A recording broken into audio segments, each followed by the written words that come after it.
Welcome to another Dragonlance Hangout. We're here. Grab a drink, take a load off, dip your toes in the pond? I don't know. Kiddie pool?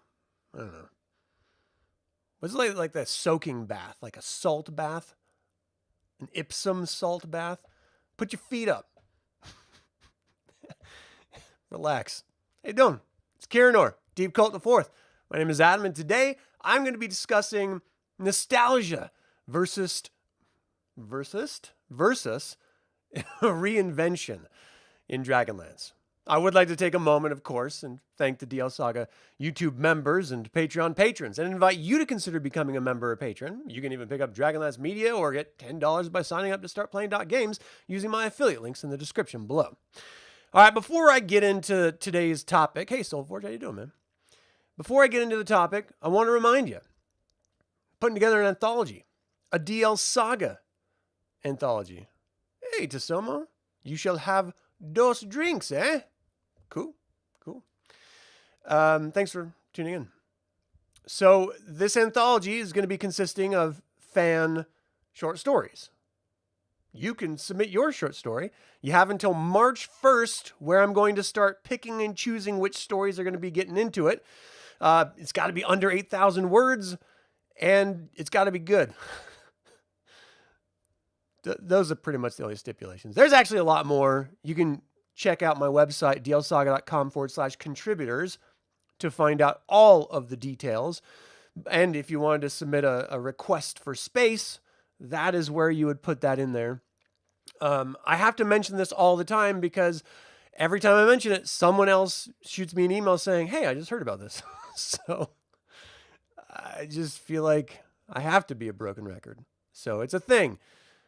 And in fact, you know what I'm going to do? Here's what I'm going to do. I'm going to give you a preview, a sneak peek of my short story right now. Yeah. Hey, Chris, how you doing? Yeah, I'm going to do that. You guys ready? This is a preview, a snippet, if you will, of a short story by Adam, that's me, called Love's Remains.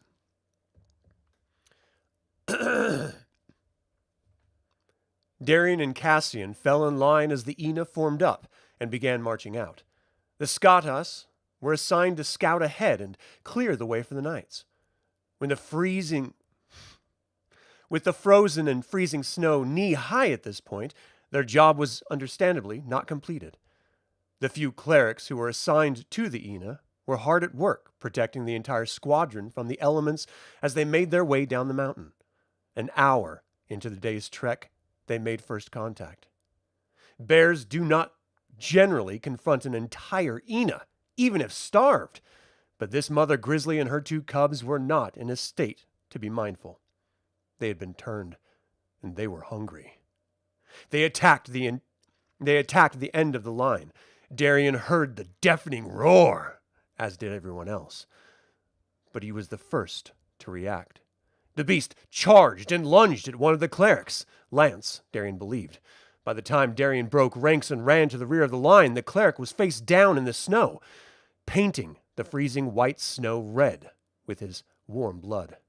The snow initially started to melt from the heat before freezing into a gore-fueled liquid mess.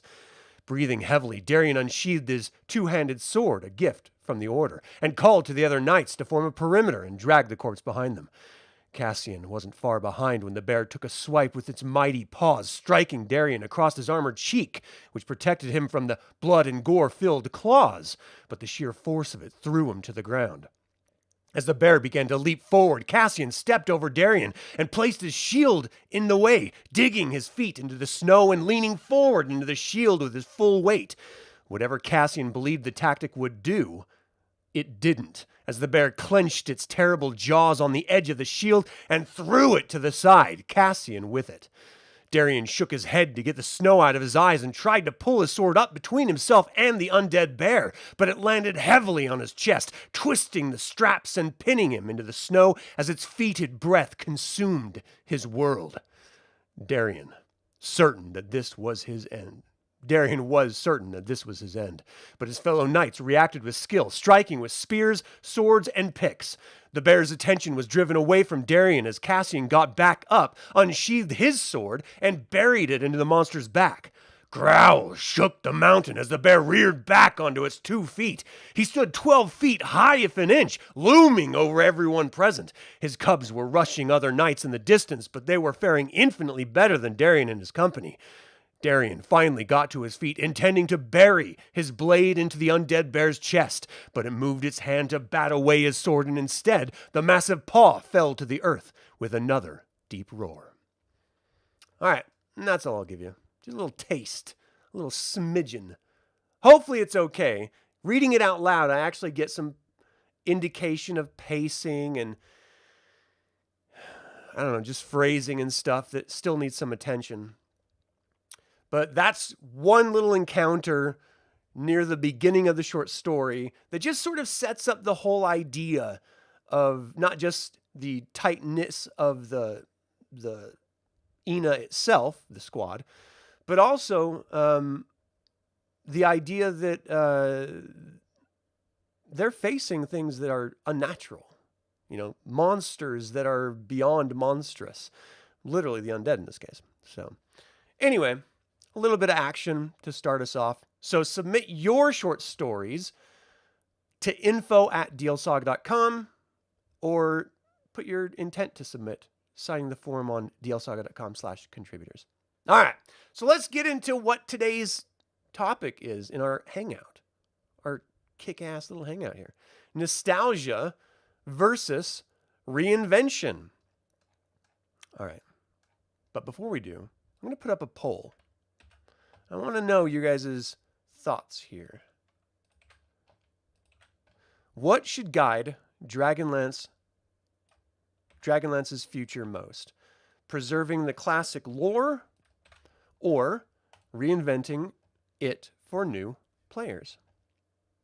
Let me know your thoughts in the poll. Chime in. All right. First and foremost, what makes Dragonlance Dragonlance? Is it the stories we remember or the ones that haven't been told yet? So all of us fans discovered Dragonlance potentially 40 plus years ago. Contrast that with new players encountering Krynn for the first time, either through Shadows of the Dragon Queen or the Destinies trilogy, or maybe even the upcoming Magius and Huma trilogy that Margaret Weiss and Tracy Hickman are actively writing. And you're going to see two very different camps. And Dragonlance has gone through ebbs and flows of eras, whether it's first edition to second edition, third edition. Saga system was a huge one going from second edition. And each of these camps, depending on where you came into Dragonlance, see it in a very different way.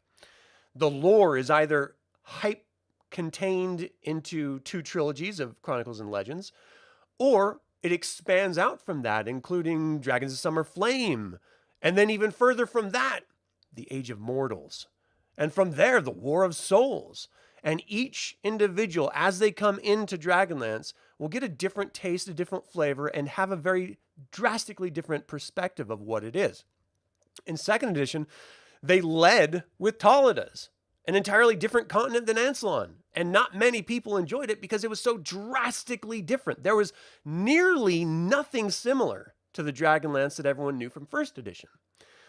That caused a huge problem. So, what makes Dragonlance Dragonlance, regardless of when you came into it? And is the Age of Mortals post-War of Souls Dragonlance even comparable to the War of the Lance Dragonlance? Because those are 2 very different times with very different world events, catastrophes. Conceptually, it's the same. The gods are gone, and then the gods return. But everything else is dramatically different. So how do you reconcile that in your head? Is it still Dragonlance? Tonight, we're going to be talking nostalgia versus reinvention and whether Krynn can actually survive without one or the other. So this is a discussion, of course. It's not a verdict. I'm not declaring any facts or truths other than what has happened already in Dragonlance. Opinions are just that, and they're welcome to be shared. As long as we're cool with everyone else's opinion, you know. Live by the rule, don't be a dick. And things will generally be okay. But definitely share your opinion on this. So as we get into this conversation, I want you guys to consider typing what is important in this discussion. Is nostalgia important for Dragonlance, or is the reinvention important for Dragonlance? So enter one of those into chat, and we'll see where everyone sort of lands on this. All right, so let's just talk a little bit of nostalgia, because it's not just happy feelings. Nostalgia actually protects Dragonlance and preserves it. It isn't just a sentiment, it's structure, right? So Dragonlance is, at tone initially, a high fantasy story. It's about tragedy and sacrifice. It's about faith and loss and earned hope. There's multiple pillars that are just iconic to Dragonlance, starting with the War of the Lance. And the War of the Lance is informed by the Cataclysm, which then speaks to the gods' absence and their ultimate return. It brings up ideas like the orders of high sorcery and magic, and how reviled and feared it is, but how powerful it can make someone. And we see examples of this with Raceland. It's about characters like Raceland and Sturm and Tanis, and why they still matter. Not just to us as people who read them, but to the very fabric of Dragonlance. They embody themes that are integral to Dragonlance, not just plot roles or characters, right? Hey, Mr. B-Place, how you doing? Hey, The Nook, thank you guys for tuning in. So is nostalgia about specific events, or is nostalgia about how the world feels to you? And think about that for a second, because when you reflect back on Dragonlance, if you're anything like me at all, you do very much get a feeling of when you were first immersed into it. This sort of excitement about discovering something brand new. I mean, just that image, that Parkinson image of the Flying Citadel, it's just so evocative of emotion and excitement and possibility. Dragons swirling around it, horses charging away from it toward the camera, terrified for their life or racing to go inform someone that this thing is coming. Like, there's so much that's just wrapped up in just that one image. And we have tons of imagery of core Dragonlance that does that same thing. Tells an incredible amount of varied stories with just one static image. And is all of this the same? Is it all just nostalgia for the imagery, for the feelings? Or is it because the world feels alive? Would Dragonlance still be Dragonlance without the War of the Lance looming in its history? If it was just the Cataclysm and no War of the Lance, no Heroes of the Lance, no dragon armies, would that feel like Dragonlance to you? And if not, does that say that the War of the Lance is Dragonlance? I know a lot of us like to reflect back on the Third Dragon War with Huma Dragonbane banishing the Queen of Darkness, as that was clearly the setup for the War of the Lance. Is that what triggers your nostalgia for Dragonlance? Impossible odds, facing off against gods, and pushing back against them? What do you guys have to say? All right, so it looks like preserving classic lore for everyone who voted is what should guide Dragonlance's future. Preserving classic lore. All right, we're going to end that poll, and we're going to start another one before we get back into this. What defines Dragonlance more? Is it its themes and tone? Or is it specific events? Just like what we're talking about here. Let me know what you think. Let me get back up to my notes here.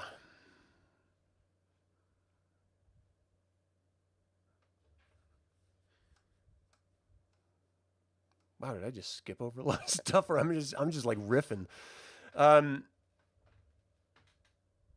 so the next thing I want to talk about with nostalgia is, where does nostalgia become a trap?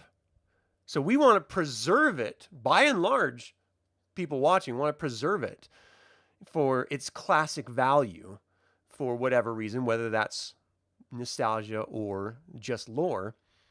But is that a trap that confines Dragonlance from growth, from life? Too much reverence can actually freeze a setting in amber. So are we trapped to retell the same exact era over and over and over again? We see people, Dragonlance Nexus does a lot of work putting out the same modules in new editions. Same stuff, new editions. Is that all we want? The only thing that changes is the game system? And we're fine retelling the exact stories, literally the exact same stories over and over and over again? People make money on DM's Guild just by putting out old modules from 1st edition in 5th edition. And you pay them for that, when you could just easily modify it yourself. But having something in a current game system is more important to some people for some reason. So is that all Dragonlance is? Just retelling the same story over and over and over again? Do new players feel like tourists because of that? Like it's someone else's story? I mean, we heard complaints about that when it was first released initially because it was too railroady. We're telling these NPCs stories that are already told in a novel. Are we just relitigating something that's already happened? In which case, is it even playable at all? Is there any autonomy in characters and in players? The danger comes when it becomes homework lore, right? When you're only playing characters the way that they're played in the books because you're trying to recreate the books rather than actually just play the game. And that's what we find people doing over and over and over again whenever they're playing that same story over and over and over again, no matter the edition. And I know we like to pretend like, oh no, this is a new edition, and so the story's different. It's always the same. It's always the same. So when callbacks stop being meaningful, they start being crutches. So what this tells new people coming to Dragonlance, in my opinion, is that it doesn't have stories to tell. It doesn't have anything new to offer. All we can offer is the shit that it started with. We'll tell it in a new game system, in the newest system, but it's still just the same game, the same old story. And we're not going to deviate from that because why should we? That's what Dragonlance is. Well, that becomes a crutch because there are an infinite amount of stories. If you've been paying attention to anything I've done for the past, 3+ years in this channel, is try to hammer home the idea that Dragonlance is so much more than any one system, game system, edition, more than any one era, more than any one story. I mean, it is infinite in its storytelling capabilities. So have you ever felt like Dragonlance was afraid to move past its own shadow? Do you think that's why we don't get new stories or why we don't get new content from WotC? Because they're afraid that if they tell something new, then fans won't think of it as Dragonlance. And you can just reflect back on Shadow of the Dragon Queen and its reception. People were hammering it, myself included, over not being true to Dragonlance. Oh, then 5th edition, there's clerics. People can do healing surges, and that's not Dragonlance as it started out. That's not before the War of the Lands. So they're damned if they do and damned if they don't. We're begging them to give us something, and when they give us something, we scream at them for giving it to us. And that's the trap of Dragonlance. A world that only looks backwards eventually stops moving. And so what do the original authors do? Margaret Weiss and Tracy Hickman? They saw where it went with all the reinvention of Dragonlance breathing in new additions and new storytelling and new eras, and they took it right back to their own comfort zone, erasing everything that came after their storytelling. If it's not our story, it's not Dragonlance. That's the statement that's made when that trilogy is ended, Dragonlance Destinies. So we don't want to look back. We just want to be back. That's what they're saying. Okay, so that's nostalgia. That's the danger of nostalgia, right? What Reinvention brings to Krynn. Reinvention keeps the setting playable, not just readable. And there's nothing wrong. The books will still always be there. But by reinventing the stories, by reinventing new stories about Dragonlance, we're actually keeping the world alive. So let me go to this really quick. It looks like what defines Dragonlance more, themes and tones, is a lot of people, the majority at 73%, and at 27%, it's specific events that's Dragonlance to them. That's great. Or what defines Dragonlance, I should say. All right, let me see some of your guys' comments before I go forward here. Let's see. Haven't had a chance to join a Dragonlance Hangout. Well, thanks, Libra Paladin, for joining us. Appreciate you. I'm glad you caught it too. Adam, thanks for tuning in. Mr. Plays, Mr. B Plays, thanks for tuning in. Still out on the Destinies trilogy. Your go-to has always been Chronicles and Legends. The Knights of Solamnia is the best ever. The good, the bad, and the ugly. Spiral Black, thanks for tuning in. It's all about the feeling for you. It's about the original companions getting fairly attached and had a hard time reading the new books without them. I can understand that for sure. Justin, thanks for tuning in, man. You know the Citadel scene will always be in your mind permanently. Yeah, it's burned into my retinas. Hard to choose between the two choices. You like Spiced Potatoes theme. That stands out. Vix Braybeck, thanks for tuning in. It felt more real when you were facing a dragon, for sure. When Raceland's nephew found his old spell book. Someday they should do more stories, more lands to see above and below. Shoot Krynn Space, so much story for the DMs. Krynn Space has a ton of great stuff. But again, like Tollida's, it's so different. Not a lot of people have ever, one, read about it, looked into it, or even feel like it's Dragonlance. You like new stuff as long as it's integrated properly. When the themes and tones, but this one was a harder choice to make between the two options on the poll. To you, Dragonlance, more than any other campaign setting, is at its best when there's a heavy emphasis on storytelling. That's fair. Corey, thanks for tuning in. All right, so let's do another poll. We got that one. Let's do, how about this? This is going to be one that's, I believe, going to be divisive amongst people. So I'm going to wait until it's out there. I'm not even going to say it. I'm just going to let it sit and stew, marinade in its own juices. Enjoy that one. All right. So let's talk about Reinvention. Alternate timelines. They were presented originally in the Legends trilogy. Like, the Legends trilogy was a prequel and a sequel to the Chronicles trilogy that preceded it.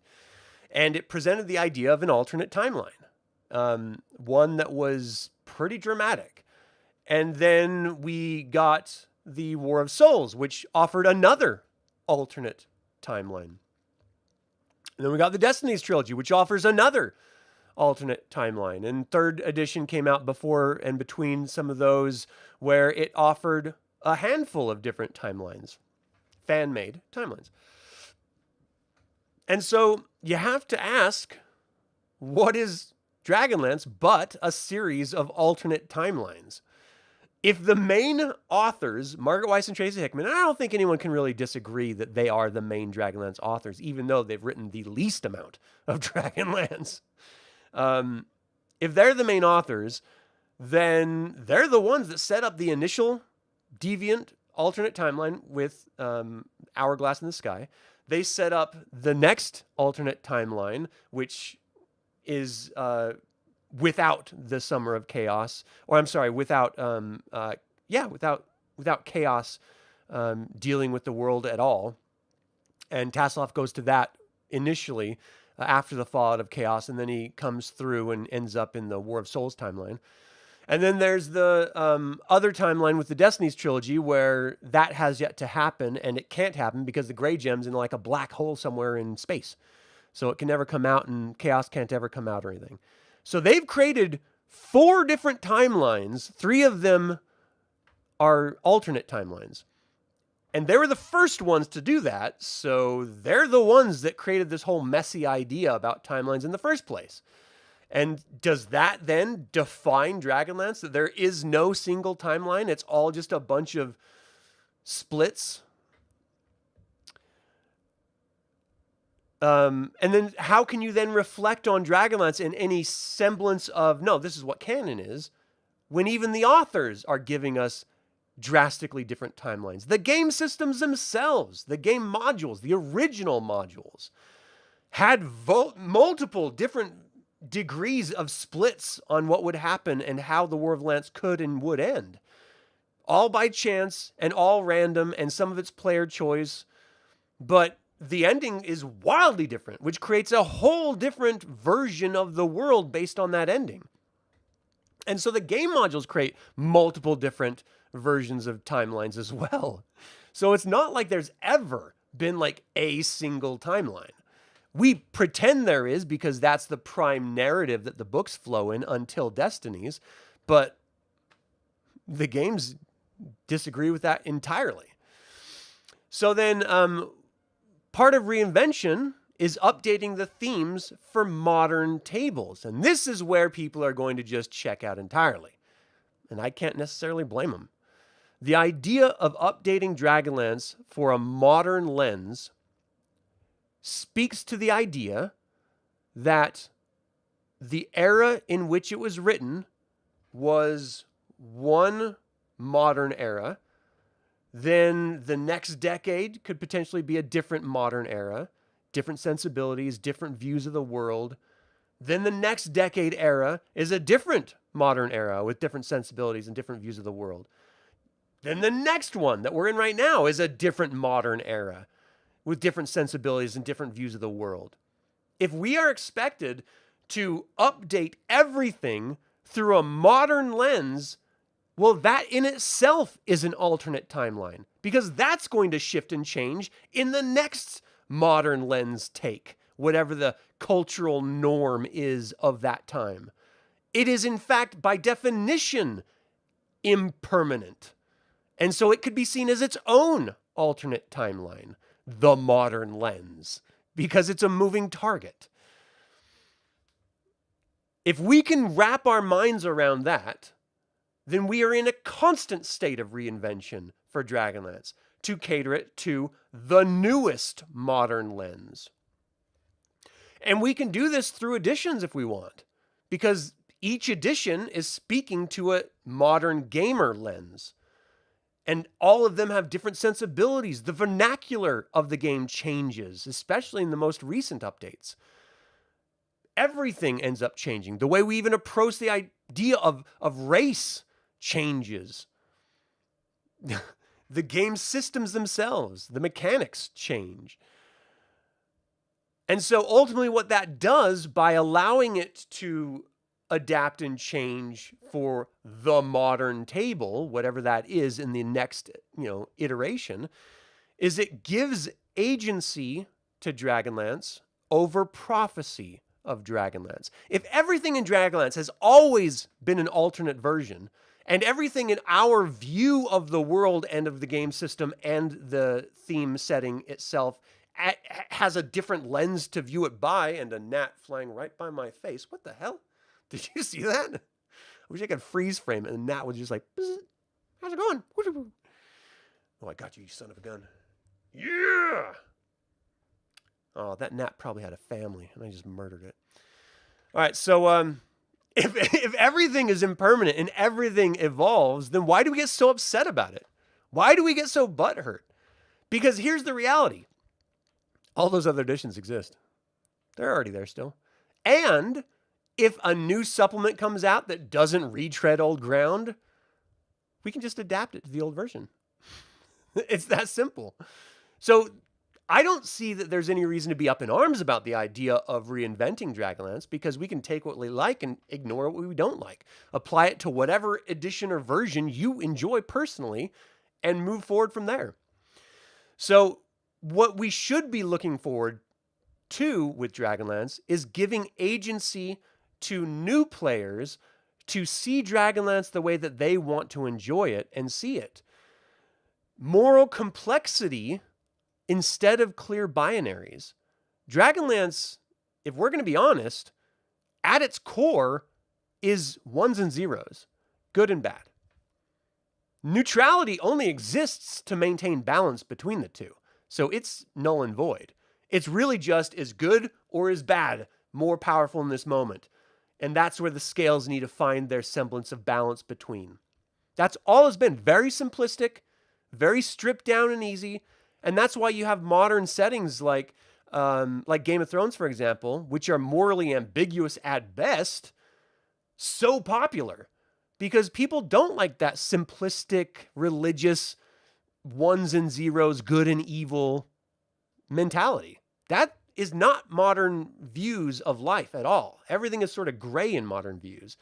And that's not saying that you, as a viewer of me saying this right now, see that way. I'm just saying, by and large, we live in a very secular world with areas of hyper religiosity and views of fairy tale, good guy and bad guy and evil and righteousness and stuff.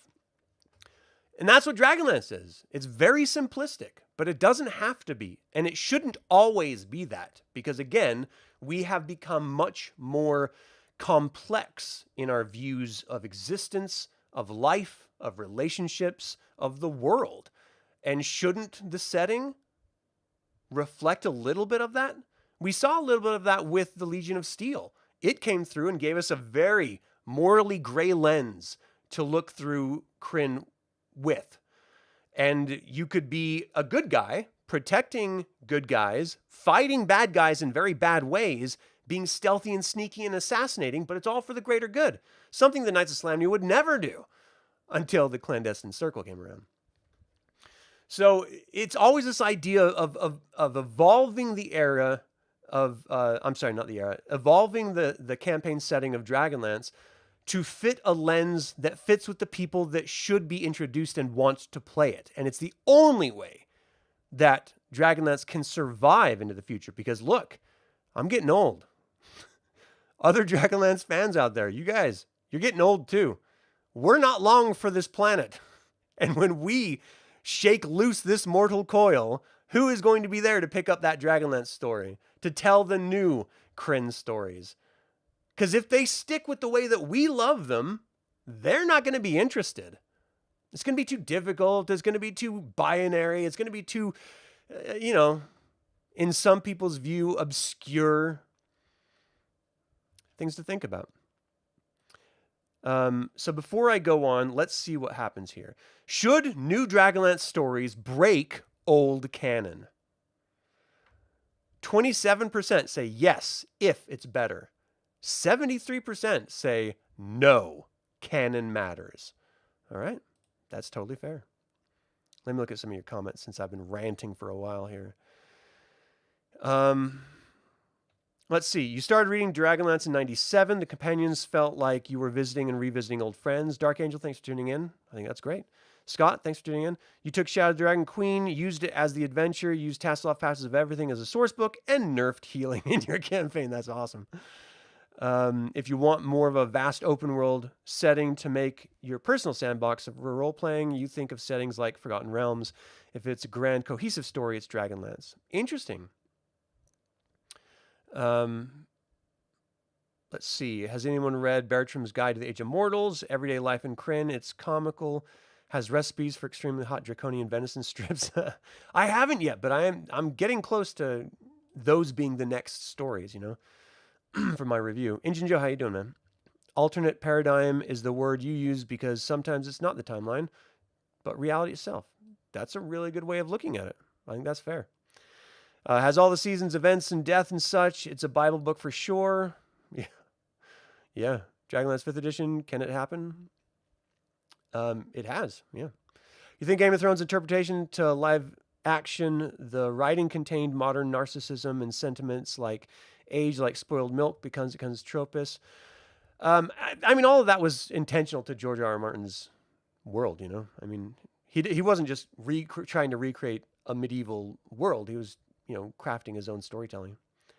5e exists with Tasselov's Pouches of Everything. It exists with Shadow the Dragon Queen, too.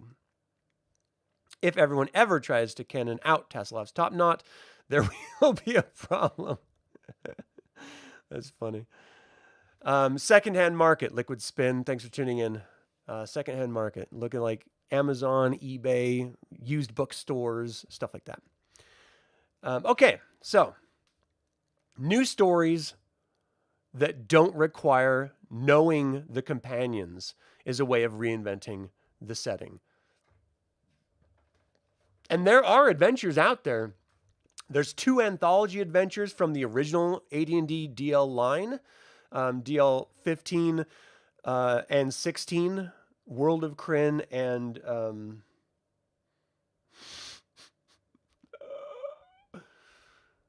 I can't remember the name of the other one right now to save my life. Anyway, there's 2 really great anthologies with tons of stories for old school gaming that don't involve the companions. In 2nd edition, they came out with another anthology which had the companions in it to sort of bring people back from the Talada's brink of leaving Dragonlance forever. Like, no, we still have these stories. And so, you know, you don't need the companions to tell a compelling Dragonlance story.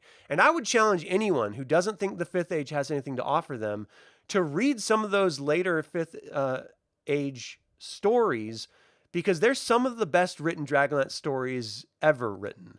The talent of the authors has finally reached a peak of writing, of good writing. Early Dragonlance novels are horrendous to get through. I mean, I love them for the nostalgia and the stories and stuff, but they're not good. Let's not pretend there's something they're not. And so reinvention literally just means making your own stamp on it. Mists of Krynn. Thank you, Scott. Oh, that was going to drive me nuts. Great artwork on that cover, too. Oh, my gosh. So letting players become history, not observers of it, that's the core of what tabletop role-playing is all about, regardless of what system you use to tell the Dragonlance story in. It's about the players' agency that makes it compelling and meaningful. And that's why we need to continue reinventing Dragonlance, in my opinion, so that modern players, whatever that modern era is, can discover this world and continue telling their own stories in it, becoming as passionate about it as we all are. I think it's important. That speaks to longevity. And let's be fair. The only immortality that we have in this world is through the brains and sinews of those who remember us, or it being Dragonlance in this case. So if people don't remember it, then it's dead. But if people are still telling stories in it, if they're still revisiting it through novels, then it's alive. It's a living entity. I sort of got this first notion from watching Neverending Story, and it has stuck with me since then. Like the idea of living forever is real through future generations of being aware of things. And that's an exciting notion for something like an IP like Dragonlance. All right. So here's my question to you. Should Dragonlance stories be allowed to contradict old ones? Well, according to the poll, clearly not. But I don't really mind them so much because the authors themselves are doing that at a regular rate. We can look at all the way back to the Meetings Sextet and the, was it? It wasn't prequels, was it? It was, this is terrible. I'm getting old. My mind is going. There's a bunch of like sort of prequel stories before the actual oh my gosh, Chronicles is released. Preludes, thank you, Libra. That counteract a lot of the information in the book that they're supposed to be preceding. like knowledge of draconians or knowledge of dragons or gods being around, or I mean, just all sorts of stuff that was not supposed to have been is in the prequel to the story where it's supposed to have been discovered. So they've been counteracting their own narrative from the beginning in Dragonlance. And even the authors do it to their own stories, telling different versions of the same tale. Lord Sauce's history for one, Raceland's history for one. There's different versions of it. And I know because I've had fans angry typing, "I'll never watch your channel again because this is not true." And then I just subtly come back in, "Actually, if you look at this book, it is true." Buh. And they're just like, "Screw you." Ah. People get crazy about this stuff.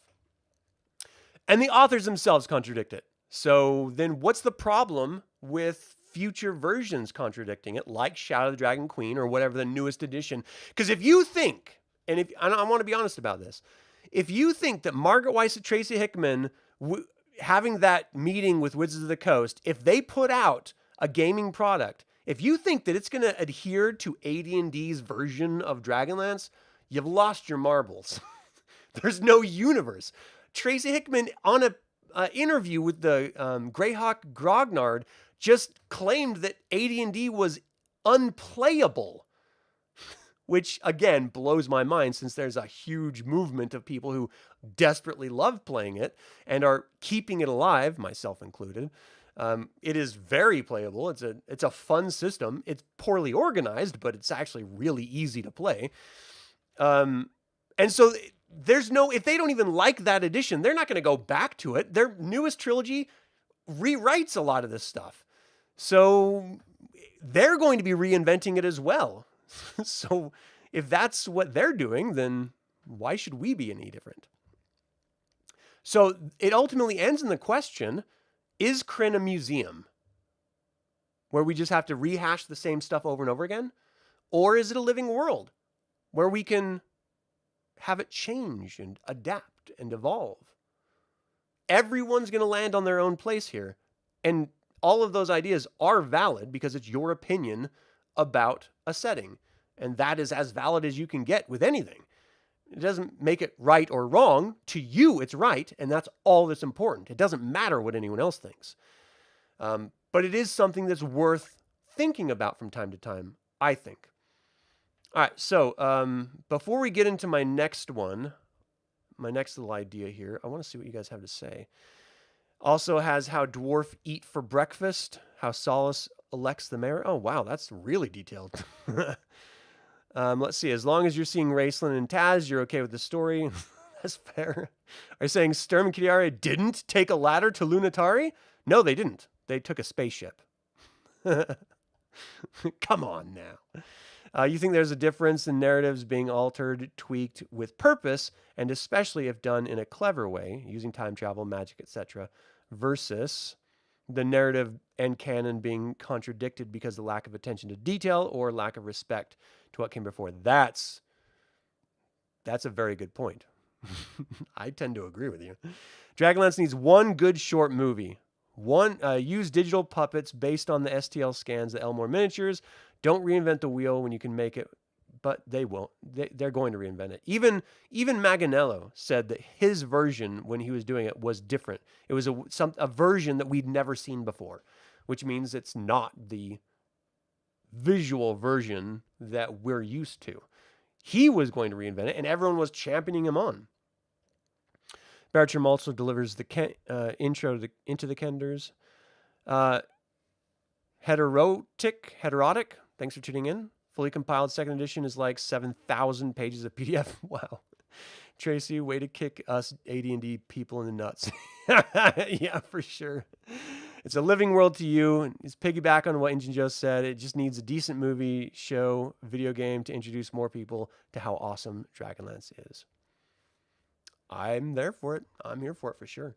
All right, let's do another poll before I go on to my next thing I wanted to talk about. What have we done here? All right, let's say, what was the last poll I did? Should break old canon. Okay, so let's do this next poll here. I got a couple listed. What's the bigger risk for Dragonlance? Too much nostalgia or too much change? So just based on the conversation we've been having thus far, what do you think? All right, now let's get into this next little section here, where reinvention goes too far. So change without respect breaks trust. And that, I think, is at the core of why people were so upset with the Unearthed Arcana version of Kender and Magic Orders of High Sorcery, for example. And even Shadow of the Dragon Queen was finally put together and released. They felt like, myself included, it broke trust with the setting. So there's core pillars to Dragonlance that should never be removed. Gods and consequence. There should always be consequence. Magic without discipline. The idea that anyone can use magic and cantrips at any time without being a member of the Orders of High Sorcery on Ansalon, to me, is insane. Like if there's either a controlled fraternity of magic or there is not.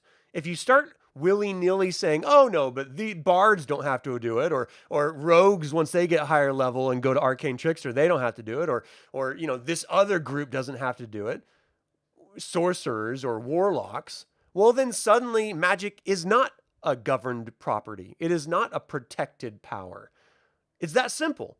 So it either is or it is not. That's the binary lens I see it through. I know people disagree and have their own opinions, and that's fine. But in my games, every casting class that is not a priest has to take a test of high sorcery and be governed by the moons of Krynn, or else they're renegades, and there's consequences to that. Tune in to Saturday's game to see what those consequences look like. Tip my hat there. Okay, so dragons without mythic weight.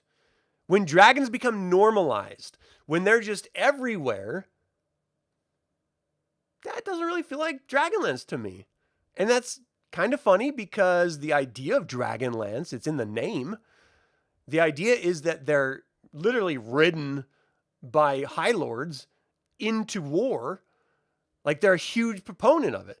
But as soon as you start getting to like that Dragon Purge era and Dragon Overlords, it feels less and less to me like Dragonlance. It feels like a different dragon-styled campaign setting, which is still fun, and I played the hell out of it. I'm actually playing a post-era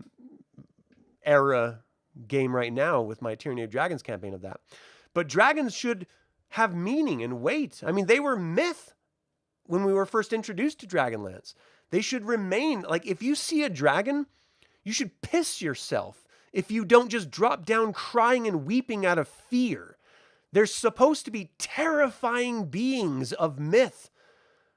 And instead, what we get usually is like people hunting dragons and, hey, let's go get the dragon.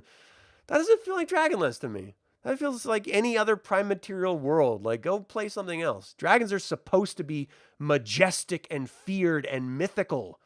You know, that's just the way I see it. And then, of course, when Dragonlance starts feeling like a generic fantasy with familiar names, Reinvention's gone too far. And that's where I think Shadow of the Dragon Queen went. It didn't feel like Dragonlance had, like, following gods was consequential at all because everyone can heal, everyone can cast.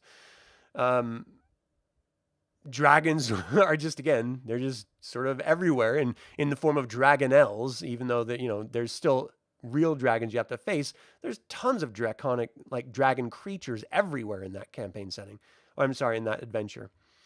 Fans don't fear change of Dragonlance, I don't think. I think us fans fear the loss of Dragonlance's identity through change. That's what's important.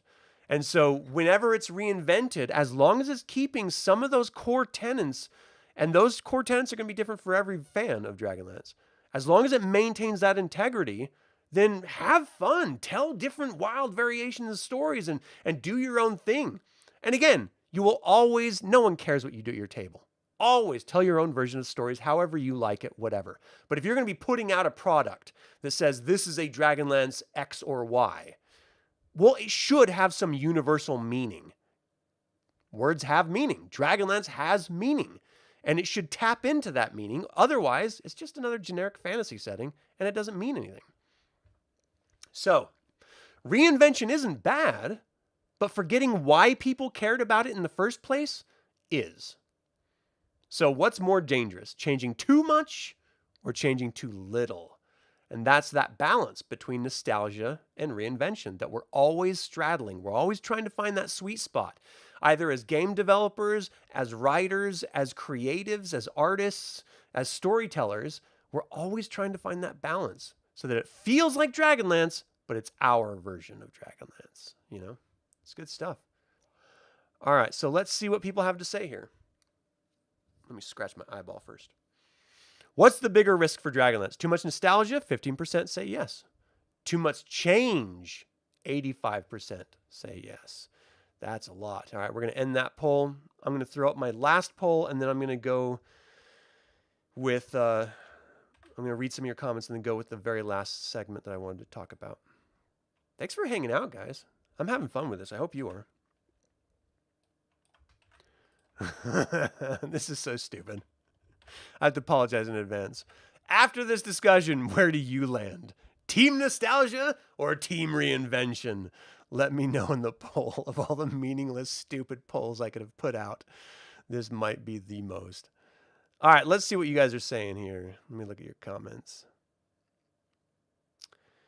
Too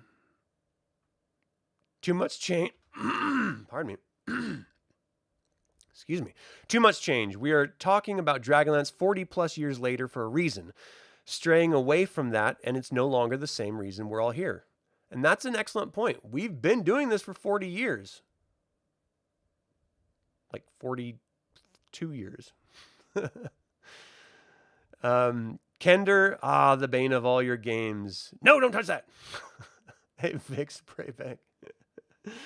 Yeah, the Chaos Book series was very confusing at times. Had to power through it. Half casters don't get high level spells. Yeah, it's really my breakout on that is level 3 spells and higher, like level 3 spells, not third level version of spells. That's the sort of breaking point, because you can just learn to cast and not go any higher. You know, Gilthanas was a perfect example of that. He was a fighter mage, an elf. He knew magic, but he never really spent over, amount of time learning more, and so he didn't have to take the test of high sorcery. Let's see. Easy. No bards, no sorcerers, no warlocks. Problem solved. And Derek. Besides magic, how about Mishikal's healing magic being replaced by a decent night's sleep? That's what it has. That's what it did. Another TSR alum liked the second edition coming from earlier editions, and we forget that due to nostalgia filter. Right, there's your example. Yeah, every edition, every new edition has people that hate it because it doesn't adhere to the previous edition. Every edition. You liked the first book, but 2 lacked for any interest for the morphology of chaos. Unless you're a Kender, your Shadow Dragon Queen game is great. You just edited all the 5e garbage out. That's fair. Once played a magic user in the DL setting who refused to take the test of high sorcery. He chose the path of being an outcast and hunted mage. It had a huge but exciting impact on your campaign. Exactly. That's what I love about it. It's a narrative choice with narrative consequences, and it may not change your character at all, but it certainly creates excitement. The Chaos ending was terrible that you recall, the worst books except for Raislin's nephew and Dalamar.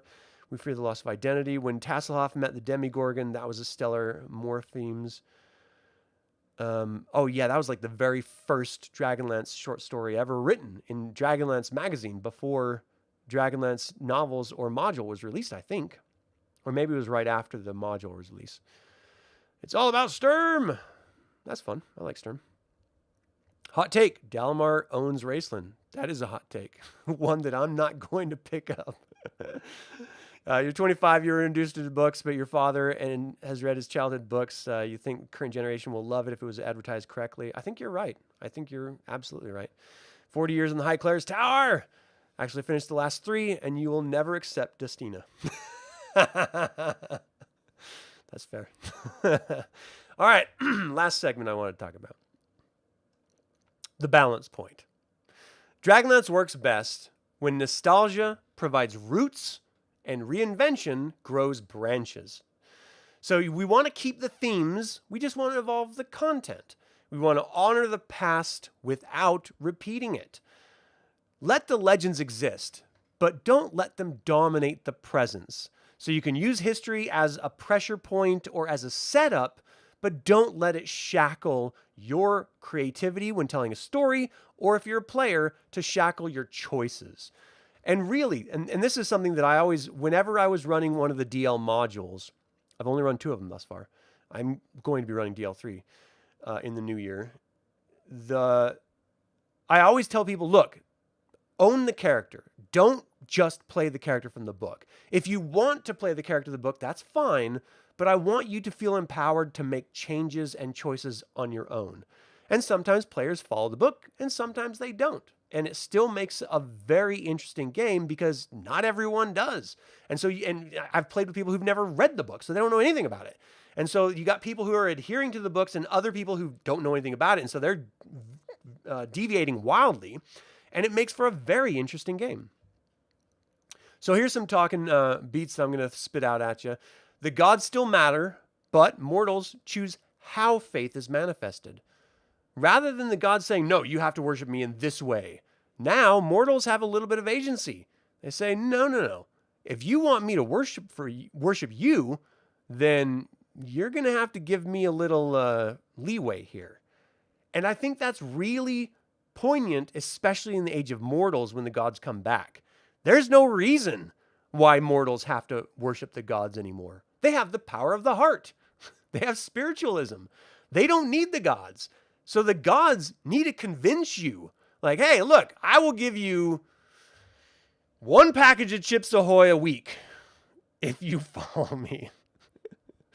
And people are like, add in a glass of milk and you got a deal. Right? They have to sort of woo you over. Come on, worship me. I'm worth it. Well, what are you going to give me? What have you done for me lately? Shit. All right, the next one. Dragons are still rare, but their influence reshapes politics. So we already saw that with the dragon overlords, but what if it's on a smaller scale? What if rather than like literally changing the geographic area, they're sort of the power behind the throne? So they're having other people stand up and be the power, but they're the ones really pulling strings. And what about magic being dangerous, but it's no longer static? And I think that's where we are with Age of Mortals, where we have spiritualism or the power of the heart. We have wild sorcery or sorcery. We have warlocks and pulling power from elder beings or other gods or more powerful liches or, whatever. So we can expand out and let Dragonlance be reinvented and grow while still holding central to what is so great about it. It just takes a little bit of our imagination. And if you were handed Dragonlance tomorrow, what is the one thing you would never change? And absolutely one thing you would. Think about that. What's one thing you would never change about Dragonlance and one thing you would definitely change? So, did you stay with your nostalgia if you were on Team Nostalgia, or did you switch over to Reinvention? I think it's interesting. The more you discuss this, the more we find little points of like, oh yeah, well maybe I would do that, or maybe I would try that, or maybe that part, it's not that important to me, but this part is. So because Dragonlance isn't just about remembering the past, it's about deciding what the future of Krynn should look like. Now, we've all been doing that on our own gaming tables since the beginning, but now that we're sort of writing our own fan fiction, now that we're creating our own game supplements, now that we're breathing continued life into this setting in absence of the actual IP owners doing it, how are you going to make your mark on Krynn? I think it's interesting because, again, all of us fans are here for it.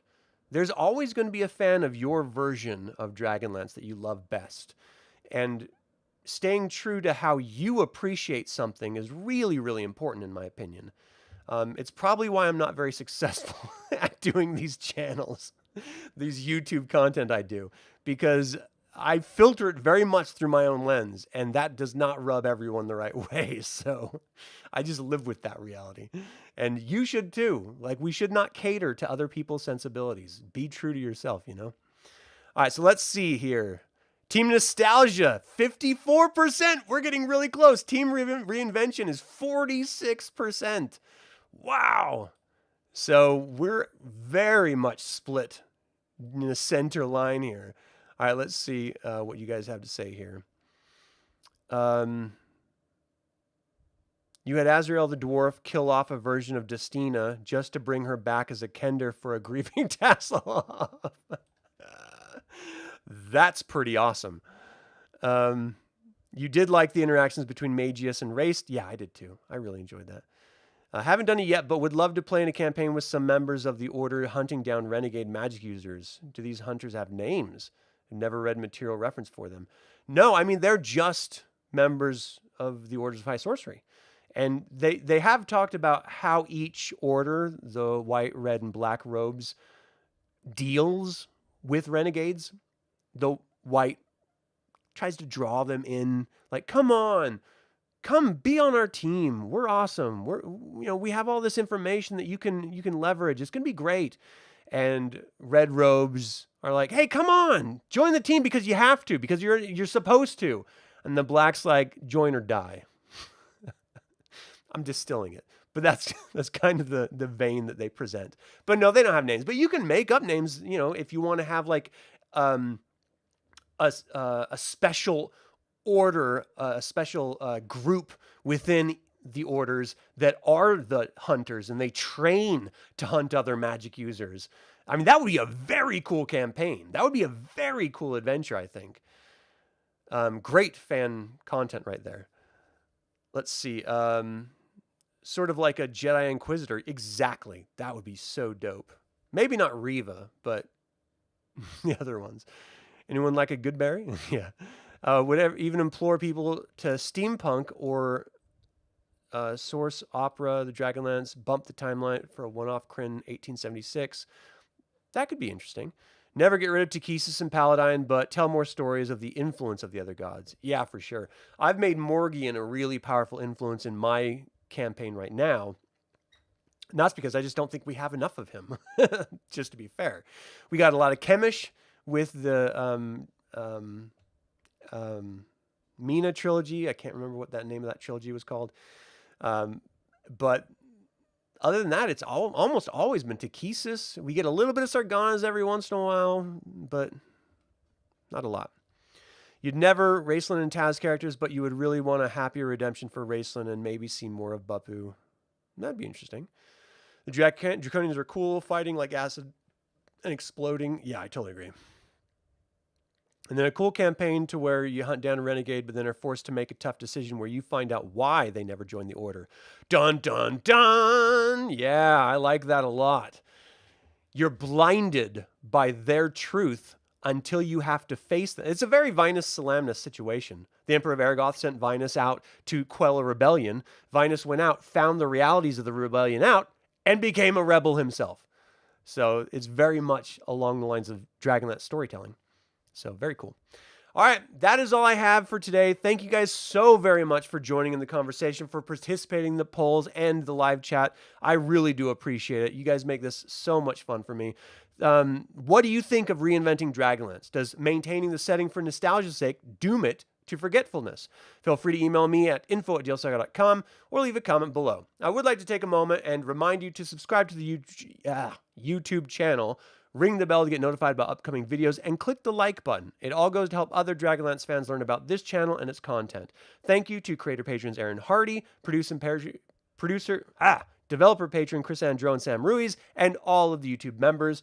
This channel is all about celebrating the wonderful world of the Dragonlance Saga. I hope you join in that celebration. Thank you for watching. This has been Adam with Dragonlance Saga, and until next time,